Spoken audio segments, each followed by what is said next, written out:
Hi అండి అందరికీ నమస్కారం అండి. అందరూ ఎలా ఉన్నారు? Welcome to Devi Pramila official YouTube channel. ఈరోజు ఒక మంచి కర్రీతో మీ ముందుకైతే వచ్చానండి. అందరికీ ఇష్టమైన ఆల్ టైమ్ ఫేవరెట్ అయిన మటన్ ములక్కాడ కర్రీ అండి.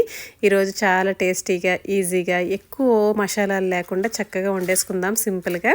అందులోనూ మన తోటలో చెట్టుకు వచ్చిన ములక్కాడలు అండి. చాలా లేతగా, గుజ్జు ఎక్కువగా, తొక్క పలచగా చాలా బాగున్నాయి ములక్కాడలు అయితే. ఇక నాటు ములక్కాడలు అంటాం కదా, ఆ ములక్కాడలు అండి చక్కగా కాసినాయి. చెట్టుకు ఒక 2 కాయలు అయితే వచ్చినాయి. ఫస్ట్ 2 కాయలతో మటను ములక్కాడ కర్రీ అయితే వండేసుకుందామని చెప్పేసి సరే ఆ రెసిపీ కూడా మీతో అయితే షేర్ చేసుకుంటున్నాను, చూసేయండి. ఆల్రెడీ మన ఛానల్లో మటను ఒక్కటే కర్రీని వండే విధానాన్ని పెట్టానండి. చాలా బాగుంటుంది. అందులో ఇప్పుడు మటను ములక్కాడ కానీ, మటను మామిడికాయ, ఇలా మటను జీడిపప్పు ఎలా అయినా సరే వండుకోవచ్చండి. కాకపోతే మటన్ అనేది మనకి ఎక్కువగా ఫ్యాట్ కాబట్టి ఎక్కువగా తీసుకోవడం మంచిది కాదు. ఎప్పుడైనా రేర్గా తీసుకుంటే పర్వాలేదండి. ముందైతే ఈ మటన్ని ఒక అరకిలో అయితే తీసుకున్నాను. ఇక దీన్ని మ్యాగ్నేట్ చేసేసుకుంటే ముందుగా చక్కగా కర్రీ అయితే మెత్తగా ఉడికిపోతుందండి. ముక్క అనేది కాస్త పసుపు, ఉప్పు, కారం, పెరుగు అండి. ఇవే 3 వేసేసి పెరుగు వేయడం వల్ల ఏంటంటే మనకి ముక్క అనేది చక్కగా మెత్తగా విడిపోయినట్టు అవుతుంది, తొందరగా ఉడికిపోతుంది. వీటిని కుక్కర్లో పెట్టేసి విజిల్ పెట్టేసి కుక్కర్లో ఉడకబెట్టుకోవడం కర్రీస్ని అలా ఏమీ అవసరం లేదండి. చాలా టేస్టీగా ఉంటుంది బయట వండితేనే కర్రీ కూడా. కుక్కర్లో వండిన కర్రీకి బయట వండిన కర్రీకి చాలా టేస్ట్ డిఫరెంట్ ఉంటుందండి. ఇక ములక్కాడని కూడా మనం పైన చెక్కు ఏదైతే ఉంటుందో ఆ చెక్కుని గట్టిగా మొత్తం అదంతా కూడా గ్రీన్గా ఉన్నదంతా కూడా తీసేస్తూ ఉంటారండి ఆ తోలు అనేది. అలా తీయడం వల్ల మనకి ములక్కాడ గుడ్లలో ఎందులో వేసుకున్నా కూడా ఇడిపోతుంది. కాబట్టి పైన మనకి ఏదైతే నేను ఇప్పుడు చూపించిన విధంగా తీసుకుంటే ములక్కాడ అనేది విడకుండా చక్కగా అలాగే ఉంటుందండి కర్రీ లాస్ట్ వరకు కూడాను.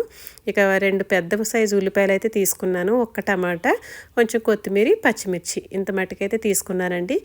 మనకి ఉల్లిపాయ ముక్కలు సన్నగా చిన్ని ముక్కలు కట్ చేసుకుంటే గ్రేవీ చాలా బాగా వస్తుందండి. లేకపోతే కూర అంతా ఏదో ఉల్లిపాయ ముక్కల కింద అలాగే ఉన్నట్టు ఉంటుంది, చూడటానికి కూడా అంత బాగోదు. ఇక ఏ కర్రీస్ అయినా కూడా ఉల్లిపాయ ముక్కలు చిన్నగా కట్ చేసుకుంటే కూర చక్కగా గ్రేవీగా ఉంటుంది, చూడటానికి కూడా అందంగా ఉంటుంది. ఇక నేనైతే మట్టి దాకా పెట్టేసుకొని స్టవ్ వెలిగించుకొని కాస్త వేడెక్కిన తర్వాత ఆయిల్ పోసుకొని, కొంచెం ఆయిల్ ఎక్కువగానే పడుతుందండి నాన్ వెజ్ కర్రీస్ కాబట్టి. ఇక ఉల్లిపాయ ముక్కలు అయితే వేసేసాను.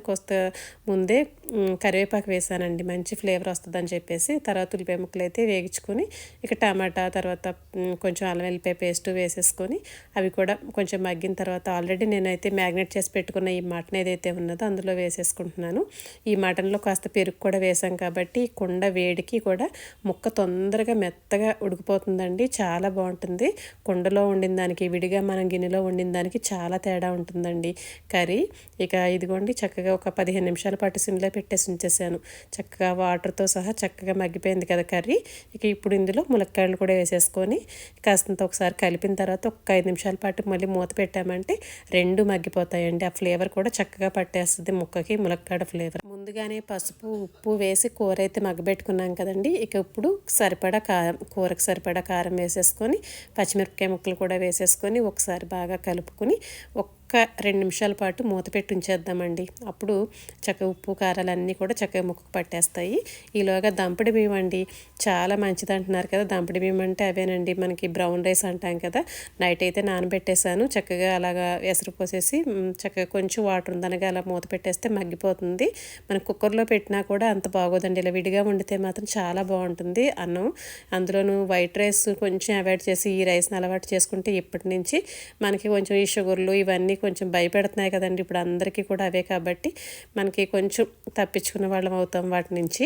ఇక ఇదిగోండి మనకి కర్రీ అయితే రెడీ అయిపోతుంది. ఈలోగా ఒక గ్లాసు అంటే మనకి ముక్క మునిగేంత వరకు గ్రేవీకి సరిపడా వాటర్ అయితే వేసేసుకొని ఒక 10 నిమిషాల పాటు సిమ్లో పెట్టేసి, హై ఫ్లేమ్లో కాకుండా సిమ్లో పెట్టి మూత పెట్టి ఉంచామంటే మనకి ములక్కాడ మిగిలిన మాంసం కూడా చక్కగా మెత్తగా ఉడికిపోతుందండి. 1/2 కేజీ కూరకి 1/2 స్పూన్ ధనియాల పొడి, ఒక 1/2 స్పూన్కి అలాగా గరం మసాలా అండి. ఎక్కువ మసాలా అయితే వేయకుండా ఆ ములక్కాడ మటన్ ఫ్లేవర్ తెలిసేటట్టుగా వేసుకుంటే చాలా బాగుంటుంది. ఎక్కువ మసాలా వేసిన మసాలా స్మెల్ డామినేట్ చేసేస్తుందండి. కాబట్టి నేను ఇంకా ఒక 15 నిమిషాల పాటు అలా మూత పెట్టేసి ఉంచేసాను.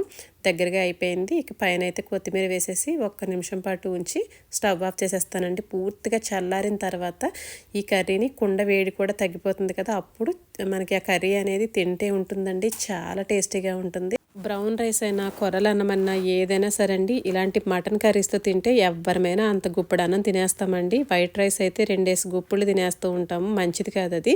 ఇలా మంచి ప్రోటీన్గా ఉన్న కర్రీస్ తోటి అలాంటి ఎక్కువ ఫైబర్ ఉన్న రైస్ని మనం ఎంచుకొని తింటే కనుక చాలా మంచిదండి హెల్త్కి. ఒక గుప్పుడు అన్నం తిన్నా కూడాను. ఇక కర్రీ అయితే ఇలా ట్రై చేసేయండి. మంచి వీడియోతో మళ్ళీ ముందుకు వస్తాను. థ్యాంక్ యూ ఫర్ వాచింగ్ అండి.